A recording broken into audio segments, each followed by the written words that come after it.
نوید ملک ہیں گمٹی بازار لاہور سے. وہ کہتے ہیں کہ جی کل آصف زرداری صاحب نے کہہ دیا کہ نواز شریف وطن واپس آئیں تو ہم استعفے بھی دیں گے اور مل کے چلیں گے. کیا آپ سمجھتے ہیں کہ آصف زرداری کی سرکت سے پی ڈی ایم کا وجود ختم ہو گیا؟ کیا اپوزیشن کو آرام سے اپنی باری کا انتظار کرتے ہوئے اگلے الیکشن کی تیاری نہیں کرنی چاہیے؟ نوید ملک صاحب تھینک یو ویری مچ. بڑا صاحب، بڑا میچور، بڑا متوازن مشورہ آپ نے دیا ہے.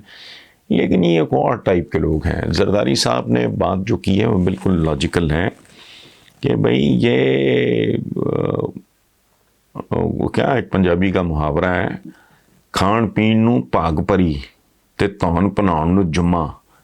یہ اس طرح تو نہیں ہوتا. اتنا تو نیلسن منڈیلا اور امام خمینی بننے کا شوق ہے تو آؤ یہاں بھگتو ذرا. وہ اوپر سے صاحبزادی ہے، وہ زندگی کی ضمانت مانگ رہی ہے، اللہ معاف کرے. تو بہرحال ایک بات ہے کہ ان کو بری طرح آصف زرداری صاحب نے، بہت دلیر آدمی ہے، جیدار آدمی، آپ 1001 الزام لگائیں لیکن basically he is a brave مین. تو وہ تو یہاں بیٹھ کے فیس کر رہے ہیں ساری صورتحال کو. تو انہوں نے کہا کہ آؤ نا پھر، اتنا اگر شوق ہے، تم ریموٹ پہ بیٹھ کے چلانا چاہ رہے ہو انقلاب، ریموٹ پہ بیٹھ کے. وہ جاتے ہوئے کہا تھا نا میاں نواز شریف نے کہ میں نظریاتی ہو گیا ہوں، میں انقلابی ہو گیا ہوں. پہلا نظریاتی انقلابی ہے 70 سال کی ایج میں نظریاتی اور انقلابی ہوتا ہے. یہ پیدا ہوتے ہیں چوہے لائے کی طرح، ماؤ زیدونگ کی طرح. یہ اس طرح تھوڑی ہے بڑھاپے میں ریٹائرمنٹ کے بعد آپ انقلابی ہو گئے. اچھا، دوسری بات جو ہے کہ یہ ختم ہو گیا اس کا وجود. تو ایک بات یاد رکھیں، یہ بھٹو کے خلاف جو موومنٹ چلی تھی، اس سے پہلے موومنٹس میں بہت زیادہ پیچھے نہیں جانا چاہ رہا. پی این اے تھی، پی این اے سے لے کے پی ڈی ایم تک یہ تحریکیں اس طرح کی جو ہوتی ہیں یہ نہ پیدا ہوتی ہیں نہ مرتی ہیں. یہ بڑی آپ کو عجیب بات لگے گی میری، لیکن ہماری ساری تاریخ گواہ ہے. یہ نہ پیدا ہوتی ہیں نہ مرتی ہیں، نہ شروع ہوتی ہیں نہ ختم ہوتی ہیں. یہ ان ناگنوں کی طرح ہوتی ہیں، اساطیری دیو مالائی ان ناگنوں کی طرح جو اپنی کینچلیاں اور اپنے حلیے اور اپنے نام اور اپنے رنگ اور اپنی شکلیں بدل کے آتی رہتی ہیں. نہ یہ شروع ہوتی ہیں نہ یہ ختم ہوتی ہیں. تو یہ پی ڈی ایم بھی اسی طرح کی ایک آئٹم ہے. باقی جو آپ کا بنیادی مشورہ، تو کوئی بھی آدمی جس کو چلو اگر آپ، میں تو اپنی مسلمانوں کی جو جمہوریت ہے جس میں خود کو منصب میں کے لیے پیش کرنے والا، کسی عہدے کے لیے پیش کرنے والا آدمی اس کے لیے سب سے برا سمجھا جاتا ہے.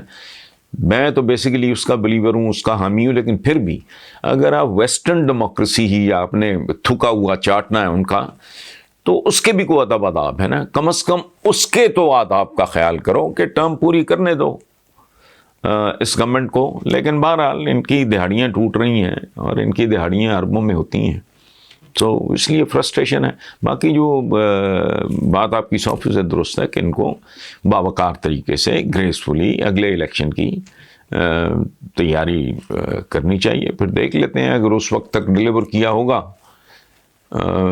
پی ٹی آئی نے تو پھر جوڑ پڑے گا، ورنہ لوگ اٹھا کے باہر پھینک دیں گے. میرا خیال ہے پاکستان کے عوام اتنے دھکے کھا کے، اتنی ذلت، اتنی رسوائی کے بعد اتنے تو بالغ ہو گئے ہیں کہ اب آزمائے ہوئے کو، اس کا مطلب ہے کہ ہم مومن کی کیٹیگری میں ہی نہیں ہیں.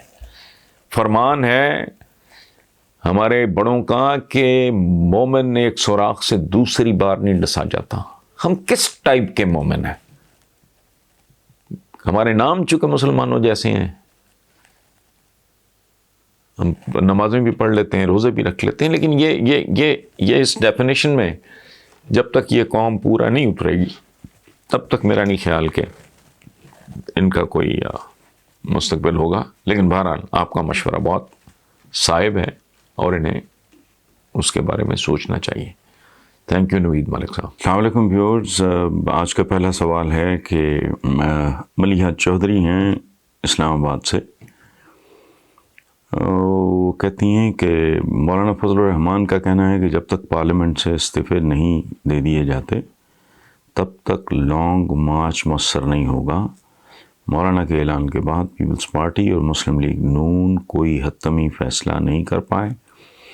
کیا آپ سمجھتے ہیں کہ یہ دونوں جماعتیں پارلیمان سے استعفیٰ دیں گی یا مولانا کے ساتھ ایک مرتبہ پھر ہاتھ ہو جائے گا؟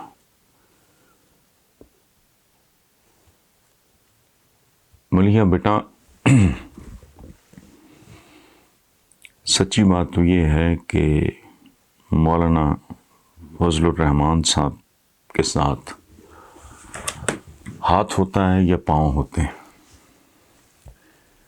مجھے اس بات سے رتی برابر دلچسپی نہیں ہے، اور میرا آپ کے لیے مخلصانہ مشورہ ہے کہ اس طرح کی فروعات اور خرافات پہ اپنی انرجی ضائع نہ کیا کرو.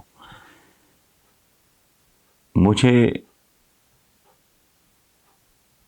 اگر دلچسپی ہے تو اس بات سے ہے کہ عوام کے ساتھ کیا ہو رہا ہے، کیا ہوتا رہا ہے، اور آنے والے دنوں میں کس بات کا امکان ہے کہ یہی کچھ ہوتا رہے گا یا بہتری کی کوئی صورت آئے گی.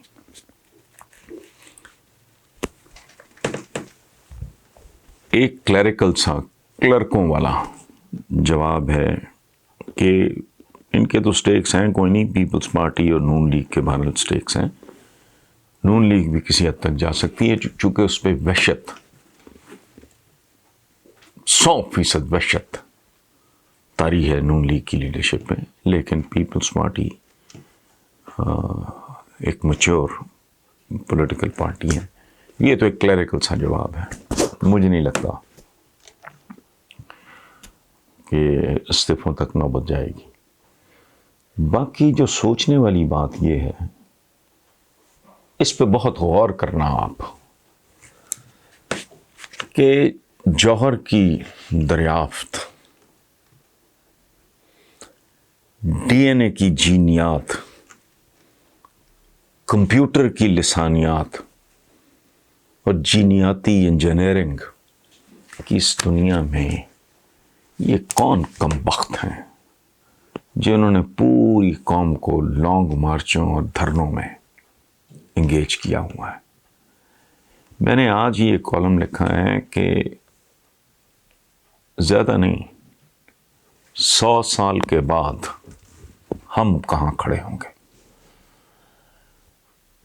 وہ جو ہمارے سو کالڈ جو حریف ہیں، ہمارا ان کا مقابلہ کیا ہے، لیکن چلو وہ ٹریلینز آف ڈالرز سائنس اور ٹیکنالوجی پہ خرچ کر رہے ہیں.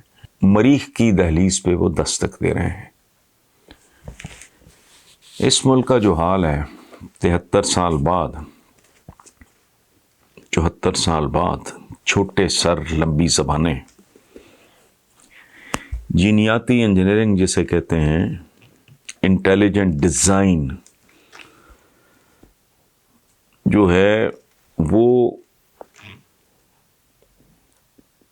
فطری چناؤ پر انسان کو غلبہ دے چکی ہے.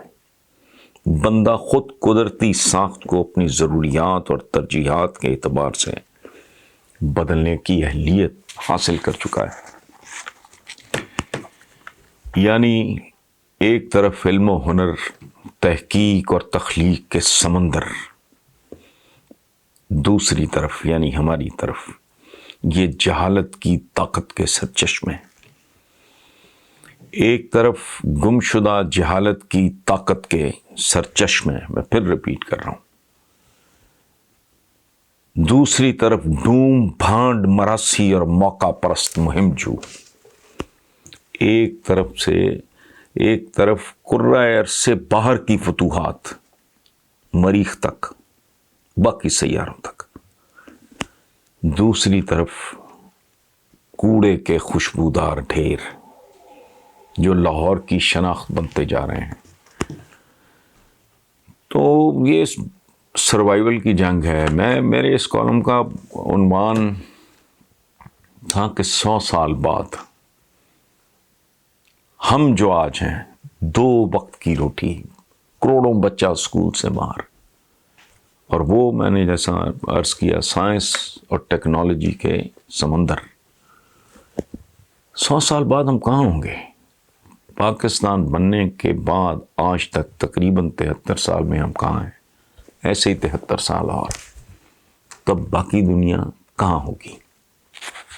میں نے کالم کا اختتام ایک جملے پہ کیا ہے جو میں آپ کے ساتھ شیئر کرتا ہوں. کہاں یہ دنیا، کہاں وہ دنیا، لیکن اللہ کا لاکھ لاکھ شکر ہے کہ ہمیں گزرے زمانے گزر چکے ہوں گے. شکر الحمدللہ. میرا ایج گروپ عمر کے اس حصے میں ہے جہاں بیروزگاری باقی رہ گئی ہے، اور میں اس بات پہ شکر ادا کرتا ہوں کہ 100 سال کے بعد اگر ہم ہوئے تو کہاں ہوں گے. اس ذلت سے رب العزت نے ہمیں کم از کم میری جنریشن کو ضرور بچا لیا ہے. اس لیے آپ ایسی باتوں پہ نا پلیز اپنی قیمتی انرجی ضائع نہ کیا کرو.